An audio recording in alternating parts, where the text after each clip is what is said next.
training film designed to instruct the Allied soldier in the recognition of German uniforms, badges of rank, and insignia, to acquaint him with enemy weapons likely to be found in the field, and to show him the methods used by a typical German squad against an Allied infantry outpost. No, these are not German soldiers. They may look like it, but they're not. Here you see G.I. Joe doing just another job that the U.S. Army has called upon him to do. This work is considered vitally important. The group shown in this film are enlisted men of a Mobile Intelligence Training Unit. They have intimate knowledge of our enemy's clothing, equipment, methods, and, yes, his language, for many in these units speak German. They demonstrate this knowledge at Army bases in the war zone in the hope that the first time you see an enemy soldier, you won't waste time asking yourself a lot of silly questions. Those of you who expect to take part in close engagements with the Germans will naturally watch this film with interest and try to remember what you see. In the front lines, it will be taken for granted that you know who you're fighting and what he looks like. But others may be in supply, transportation, medical corps, or perhaps in a mess, and may expect never to get a very close look at the enemy. Remember, Uncle Sam has given you a rifle. He has trained you to use it. The enemy we are fighting in Europe today is a master at flanking movements. He often tries infiltration methods and may appear where you don't expect him. So even if you pound a typewriter or play nursemaid to a peep, you may have to grab that rifle and fight like hell. Let's take the group we see here. Under the usual conditions of warfare in wooded areas, these men, let's call them Germans, these Germans might easily be the subjects of observation by an Allied reconnaissance patrol, and Allied headquarters could sift the information obtained. The number of men, branch of service, direction in which they're marching, their regiment, company, and the rank of each man.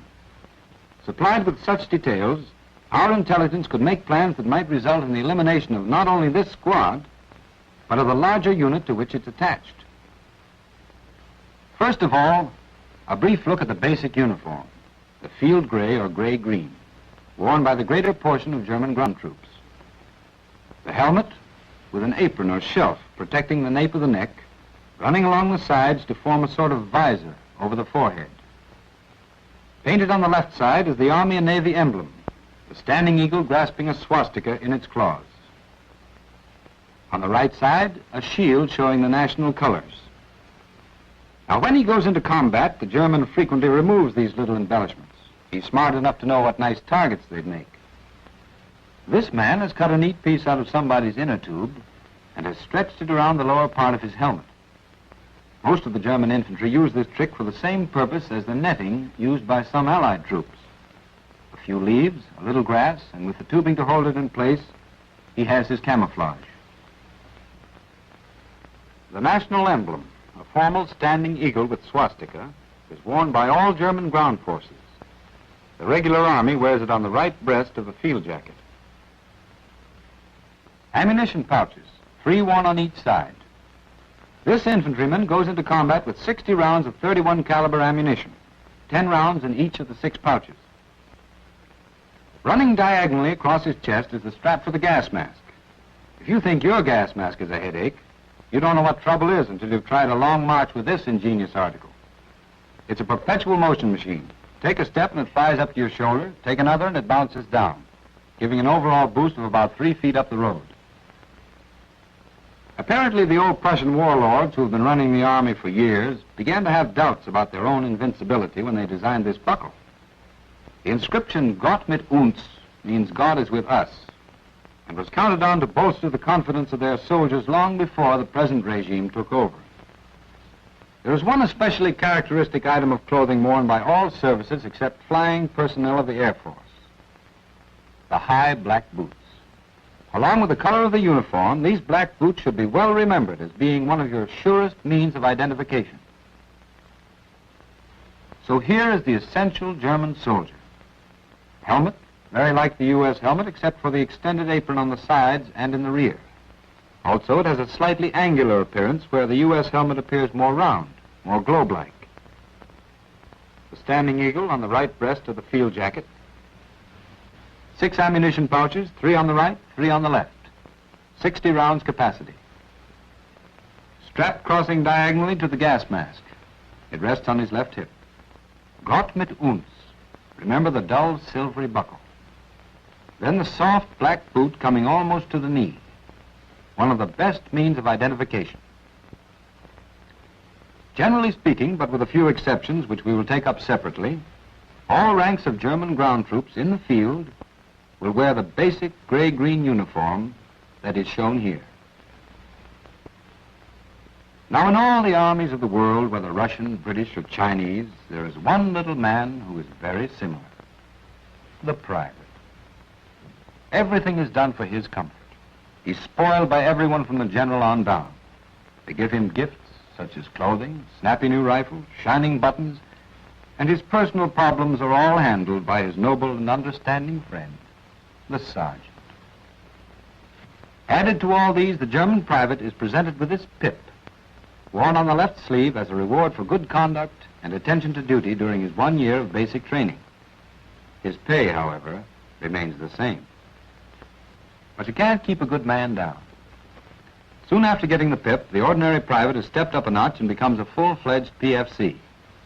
So 1 chevron, private first class. Let's say a man were found to possess unusual power to lead his fellows in the field of combat. The lucky man would, of course, become a corporal and proudly bear the distinguishing sign of his rank, 2 chevrons on the left sleeve. The Germans believe in rapid promotions. After serving as a corporal for 6 years or more, he not only has his 2 chevrons, but he gets the pip as well. The group of non-commissioned officers begins with the buck sergeant, not with the corporal as in the United States Army. He no longer wears his chevrons. Instead, a band of white tape is sewn along the top edge of the shoulder strap with a small space left open at the outer end. Also, he wears a white band along the edge of his collar. Beginning with the buck sergeant, we can identify all ranks by looking at the shoulder straps. By the simple trick of sewing a little strip of white tape along the open end of the strap, we create a staff sergeant.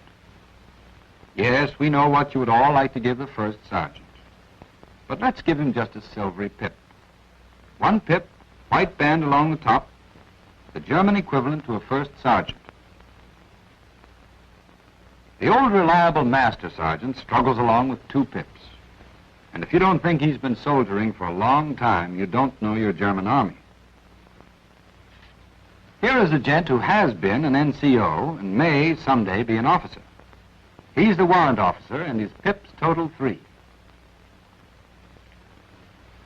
Enemy personnel are strictly ordered to dispose of their shoulder straps in battle areas. This is because of the number, which you have noticed is generally embroidered on them. That number tells us a man's regiment. On the large button we see his company number. During the early years of the war, it was common for the enemy soldier to carry it in his pocket. It is possible that some may still be careless enough to do this. So if you find one on a prisoner, don't keep it as a souvenir. See that it reaches your intelligence officer. This applies to any article found on enemy personnel. It may only be a scrap of paper, but your duty is to hand it in for interpretation. Something new has been added. A metallic thread sewn on narrow bands running lengthwise on the strap, but no pips. The 2nd lieutenant. This 1 pip on the plain silver strap shows the rank of 1st lieutenant. For the highest of the company grade officers, 2 pips for the captain. Majors, lieutenant colonels, and colonels are field grade officers, and their group brings us to another and more elaborate design. An effect of braided bands made of the same silvery metallic thread. The major here has something in common with the 2nd lieutenant. He has no pips. The lieutenant colonel has 1 pip, and for the colonel, just 2 pips. Now let's review. No pips for the private, the 2nd lieutenant, the major. 1 pip, 1st sergeant, 1st lieutenant, lieutenant colonel.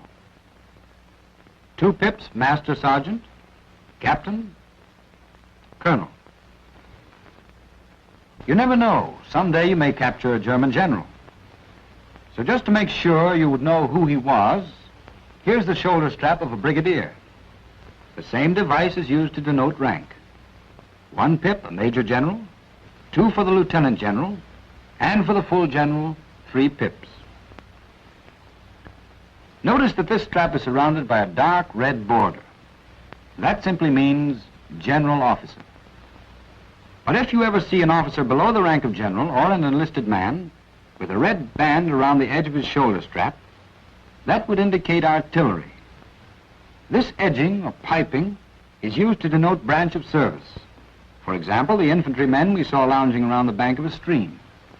Their branch color, or Waffenfarben, as they call it, is white. The very narrow white edging tells us that the owner of this shoulder strap is in the infantry. Lemon yellow, signals. Wherever there are men wearing this color, you may expect an important command headquarters not far away. Pink for tanks. Very likely you'll see the tanks first. If you do, then it's fairly safe to conclude that the men in them belong to the tank corps and that their colored piping or edging will look like this. Yes, they have a special uniform and their own insignia, the skull and crossed bones. The subject of German tanks brings us naturally to the Panzer Grenadiers, motorized infantry in support of tanks. Their color, grass green. Red is for the artillery. This is easy to remember for the simple reason that in most of the armies of the world, artillery is represented by this color. Thus we come to the last of the 6 colors used by the 6 main services of the German army. This black piping is worn by the engineers. The collar device, noticeable on every German army uniform, is called Kragenspiegel, and at one time carried the branch color. Now it is simply a decoration, and only rarely is any color included except the silver of the thread from which it's made. It is noticeable among officers that the higher the rank, the richer and more elaborate is the composition of the collar device.